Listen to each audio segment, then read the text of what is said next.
El Torreforta s'ha hagut de sobreposar i fer un esforç titànic per superar l'adversitat de tenir 2 gols en contra. I no ha estat contra un equip qualsevol, sinó tenint davant un conjunt a qui la primera catalana ja li està quedant petita. El martinenc lidera el grup amb 13 punts per damunt tot just dels tarragonins i fa olor d'ascens assegurat. Allò que sempre diem que el Torreforta ensenya quan s'hi posa ho ha fet avui davant la seva afició, en un matí lleig per la llevantada. Posar-li ganes. Els barcelonins, un conjunt històric que gairebé s'està passejant per la categoria, han tingut la sort d'avançar-se molt aviat en el marcador. Era al minut 12. El seu davanter Juanlu faria avui un hat-trick.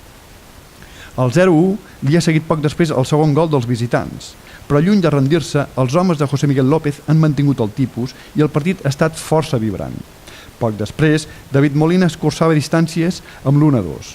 Així acabaria la primera part, i amb un canvi en el Torreforta. Cuqui Palanca substituiria Eder. Però només començar la segona part, el martinenc ha fet el tercer gol. Un 1-3 semblava massa, però aleshores ha sortit el Torreforta de les grans ocasions i ha aconseguit empatar.